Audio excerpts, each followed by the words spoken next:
اللہ تعالیٰ کے نبی صلی اللہ علیہ وسلم نے اس بات کو بھی واضح اور صاف فرما دیا. آپ نے فرمایا کہ اعمال کی قبولیت کا مدار نیت پر ہے. جس نے اللہ اور اس کے رسول کے لیے ہجرت کی تو اس کی ہجرت تو قبول ہوگی اور لکھی جائے گی، اور جس نے ہجرت اس لیے کی کہ دنیا کا کوئی نفع حاصل کرے یا کسی عورت سے شادی کرے تو اس کی ہجرت تو اسی حساب میں جائے گی، اللہ اور رسول کے حساب میں نہیں جائے گی.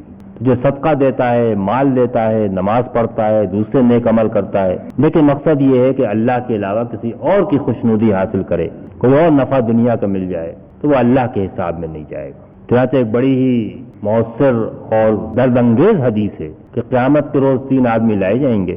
ایک جو ہے وہ شہید ہوگا، ایک عالم قرآن ہوگا، ایک بڑا سخی داتا ہوگا. شہید سے اللہ تعالیٰ پوچھے گا میں نے تجھ کو یہ نعمتیں نہیں، تو نے کیا حق ادا کیا؟ کہے گا میں تو تیری راہ میں لڑا اور لڑ کے میں نے اپنی جان قربان کر دی. فرمایا کہ نہیں، یہ تو اس لیے لڑا کہ لوگ کہیں کتنا بہادر، وہ کتنا جان باز جمع مرد یہ ہے، اور اس کو جہنم میں ڈال دیا جائے گا. اس کے بعد پھر ایک آدمی آئے گا جو عالم قرآن ہوگا. فرمائے گا میں نے تجھ کو قرآن کی نعمت دی، اس کا علم دیا، تو نے کیا حق ادا کیا؟ وہ کہے گا میں نے دن رات قرآن پڑھایا، اس کا درس دیا، اس کا علم عام کیا.